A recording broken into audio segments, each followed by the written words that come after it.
As I live and breathe in the flesh, Local12.com digital columnist and editor Richard Skinner joins us. 23-23, the Taylor Bowl, brother against brother, and the Eagles and Bengals end up kissing their sister in this game. And maybe a good place to start is the final 2 minutes of each half. Sure. The Bengals scored a touchdown to go up 10-6, but Randy Bullock kicked the ensuing kick out of bounds. The Eagles marched for a touchdown.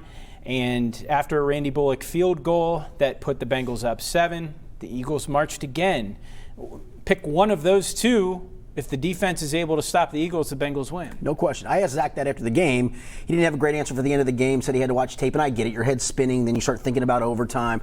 End of the first half, it did start with Randy Bullock kicking the ball out of bounds. It's inexplicable, but that's what losing teams do, right? They do things like that to give a team field position. Before you could blink, they're already on the Bengals 40. And then what do you get after the timeout? A complete busted coverage. That's how you don't win games in this league. And it is. You hear the whole story of 3 to 5 plays a week. I'll go pick you 3 to 5 right now and go this, and this. And you're right. They probably all happen inside the last 2 minutes of each half. On that busted coverage, was that just a scheme thing that was maybe overthought, or was it just simply a guy missing an assignment? Yeah, I don't know. It'll be interesting because it's always the look at the tape thing. It'll be something to talk to Zach about tomorrow when they do get a chance to look at the tape and they do get a chance to go back and examine it. But it looked for sure like Darius Phillips thought he had safety help behind. I mean, he completely turned the wide receiver loose. The safety was nowhere to be found. It might have been the slot guy, Mackenzie Alexander, that was supposed to drop into that. Clearly somebody was supposed to drop deep, and no one did. And to me, that's the inexcusable part to me is, how does that happen after a timeout? How are you not on the same page after a timeout of what you want to do specifically? And that's what's disappointing. And again, that's how you lose games, or in this case, not win games. Couple things coming into this week that I think Bengals fans wanted to see if their team could improve on: protecting Joe Burrow and getting after the other quarterback. Let's start with the second part of that. Okay. They did get after Carson Wentz. They made him work.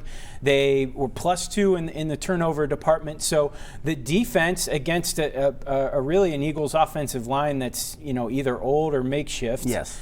Did a good job at pressuring them. So that's a mark in their favor. Yeah, they still had a couple that they missed, though. Sam Hubbard missed one. Carl Lawson missed one, and maybe even 1.5. I thought he should have had another one, but he also got back there twice. Carlos Dunlop was disrupted twice. There was a couple times, though, where Carlos got up the field too far, and Carson Wentz was able to find an escape route and get out. So it's still not completely consistent. It was better. And that's the good part of it, but I think this line just has so much potential, and it feels like it's not a down-to-down thing. It's occasionally you go, that's why Carl Lawson's really good. That's why Carlos Dunlop's really good. It's just not enough. Okay, the other part of that, protecting Joe Burrow, took an absolutely massive hit that ended up being a late hit. So, I mean, even the best offensive line can't prevent late hits like that. But it seemed to me it was really the right guard, whether it was Fred Johnson who was in there or Billy Price. That seemed to be the weakest link on the offensive line today. Yeah, but at the same time, you had Drew Sample trying to pass block Derek Barnett in the first half, and Derek Barnett made him look sick. And Derek Barnett's a good pass rusher, but, best blocking tight end in the draft, that's what I was told. Jonah Williams missed one, too. And so when you start to look, you go, for the most part, they won their battles, but it's one guy here, one guy here, one guy here, one guy here. And some of it, too, Joe hung on to it a hair too long, tried to let some plays develop, stayed in the pocket. I thought they did a good job. I think Joe's really good at extending plays, and we saw that a few times today. It was just spectacular how he did it. But I thought for the most part, when the game was on the line, especially in that overtime, they did a good job of keeping him in and making him hold the ball, and then going and swallowing him up. And I think some of that, you can look at the 8 sacks on a raw number and go, offensive line sucked. And they're not good, don't get me wrong. But some of that, too, is Joe admitted, I'm trying to make a play, I'm trying to let plays develop, and sometimes in this league, it's just a hair too late. And so I think some of that he needs to learn a little bit, too, and probably will. But no, you're right. I mean, the right guard spot was terrible, and at times, individual guys lost their one-on-one matchups.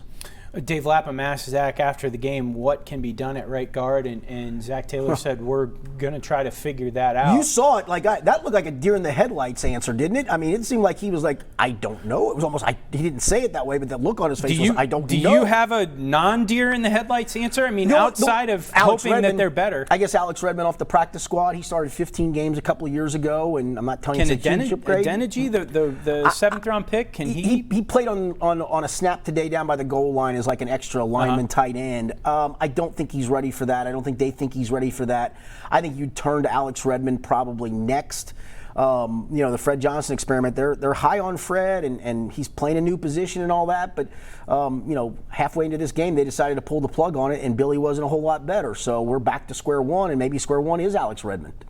Bengals fans have been wondering, when is John Ross going to put it all together? When is he going to be that playmaker? 2023 for the Houston Texans. It doesn't look like we're closer to that. Obviously, he was inactive today, so it looks like we're stepping further and further away from him being able to live up to that potential. And Zach Taylor playing it off as we've got a lot of wide receivers, and it's going to be a tough decision every week. Auden Tate, I think, did enough today to prove that he belongs on the active roster on Sundays.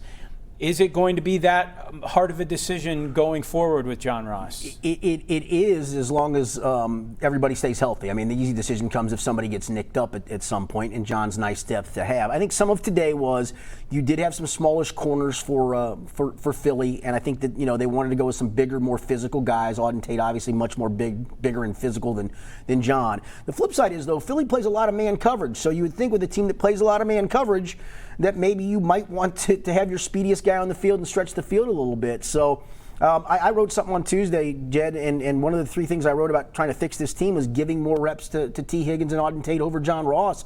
I didn't know it was going to come to fruition this quickly, but I get it. I mean, he's been too inconsistent and hasn't produced, and at some point you just have to go, next guy's turn. I mean, we've given you enough chances, dude. And really, the one Auden Tate catch, or one of the Auden Tate catches that he had today, it was a broken play, and Burrow, and he kept his eyes on Burrow, and that's sort of been the criticism of Ross, is that if he doesn't get the ball at the end of his route, he's kind of checked out of the play. Yeah, and not just that one. The one you're talking about along the sideline was a great catch because he kept his feet in bounds. He posted up perfectly. The other one, though, was the one in the end zone. He got the pass interference. Right. He did a little acting job, right? But he also went up and fought for the football. I don't see John do that consistently enough. And plus, Auden at 6'5" is able to probably at least make that cornerback have to tug and grab and pull. And that was a big pass interference because it did set up a touchdown. Okay, so coming up on Sunday against the Jacksonville Jaguars, the Jaguars are going to have an extended break after getting drubbed on Thursday night by the Miami Dolphins. What's it going to take to get the first win here? It's a great question because I hate to be the guy that said that they're so close, right? I mean, you're a handful of plays away from being 3-0, and maybe a long field goal today away from being 0-3 too. So this feels closer. It feels better than last year. It doesn't look like it, and I get that.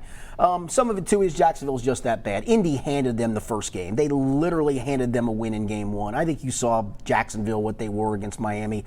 I think they get their first win. It would be if they don't, then it's going to be a long time coming, and I'm telling you, then the vultures are going to start circling for everybody. So they better get this win. Everybody. Maybe even you and I. Maybe. Local12.com digital editor and columnist Richard Skinner, our man on the Bengals beat. You can see all of his content on local12.com. Skinny, thanks so much.